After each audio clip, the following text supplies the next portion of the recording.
Assalamualaikum warahmatullahi wabarakatuh. Saya Asep Saifullah dari Fakultas Ilmu dan Teknologi Kebumian akan menyampaikan kuliah GL 5240 Geologi Gunung Api. Topik 5, konsep data citra satelit dalam pemetaan geologi gunung api. Segmen 5, pembuatan peta geologi gunung api.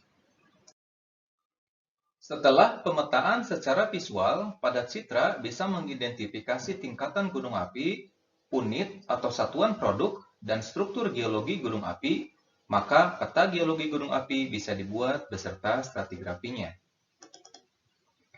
Berikut ditunjukkan peta geologi interpretatif Gunung Guntur secara visual menggunakan citra aster. Perbedaan rona, tona, dan tekstur pada citra aster menjadi dasar dalam interpretasi visual. Dari peta geologi gunung api tersebut, kemudian bisa dirunut perkiraan urutan pengendapannya berdasarkan prinsip stratigrafi gunung api, di mana secara umum unit yang tua akan terpotong oleh unit yang muda untuk mekanisme jatuhan maupun aliran dan berada di bagian atas secara topografi. Tetapi untuk mekanisme aliran perlu diperhatikan kalau produknya menunjukkan kenampakan struktur intrusif, maka ada kemungkinan menjadi produk yang lebih muda dan ada di bawah secara topografi. Kalau tidak, maka produk muda akan ada di atasnya. Di gambar kanan ini menunjukkan tabel dari stratigrafi gunung api berdasarkan SNI 96, di mana di sini ada kolom-kolom yang bertujuan mempermudah dalam memahami peta geologi gunung api. Kolom yang paling kiri adalah umur. Umur ini dibagi dua menjadi umur relatif dan umur absolut. Kolom yang kedua adalah satuan stratigrafi gunung api, di mana di situ adalah satuan-satuan atau tingkatan-tingkatan yang bisa dipetakan dari studi area kita. Misalnya di dalam studi area Gunung Guntur ini yang bisa dipetakan untuk area 7 x 7 km adalah Bergada, Hulu, dan Gumuk.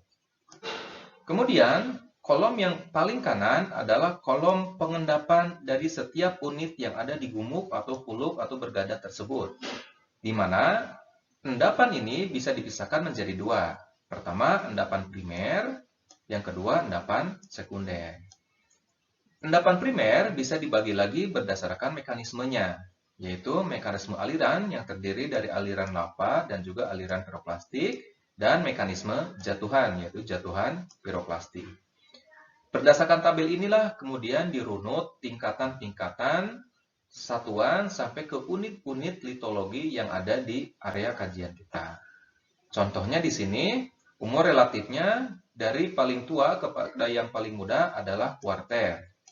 Umur absolutnya, ini sudah ada pentarihan, umurnya 0,14 juta tahun lalu sampai saat ini letusan yang paling muda atau terakhir.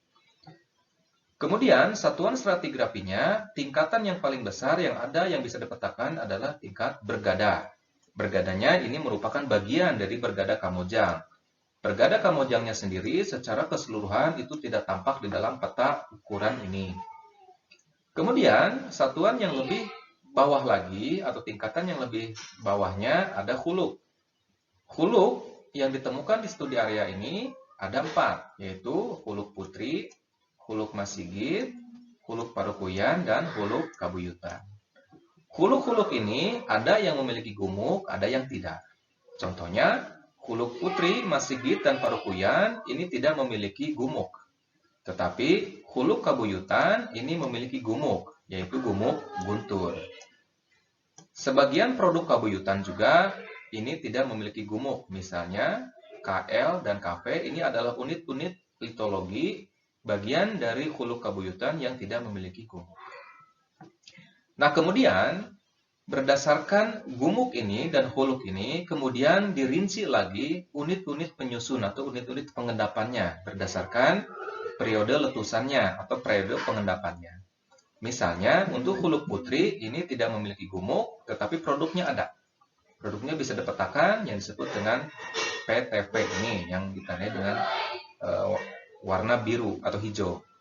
Sedangkan Masigit ini ditandai dengan notasi MV, Parukuyan, PV, kemudian Kabuyutan, KV, dan KL.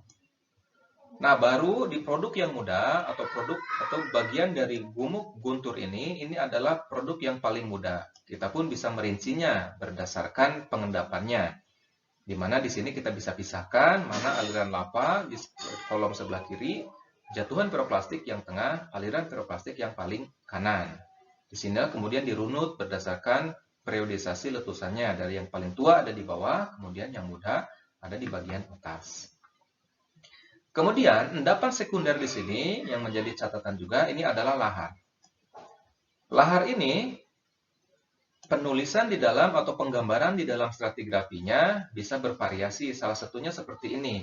Ini untuk kasus di mana lahar ini yang di peta ini ditandai dengan LH ini atau di warna biru terang ini. Lahar ini merupakan produk kumpulan dari produk-produk tua yang ada di topografi di atasnya. Baik berasal dari produk MP ini, ataupun yang ada di produk yang lebih tua lagi ini, kemudian atau produk-produk yang lebih mudanya ini.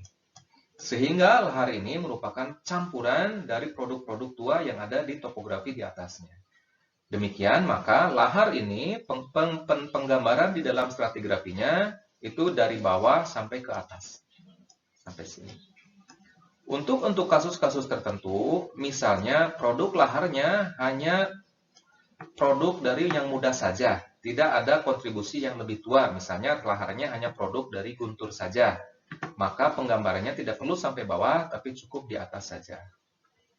Nah, di sini makanya semuanya sesuai dengan kondisi lahar yang terbentuk, apakah akibat produk muda saja, atau akibat produk dari gumuk tertentu saja, atau campuran dari berbagai gumuk yang ada.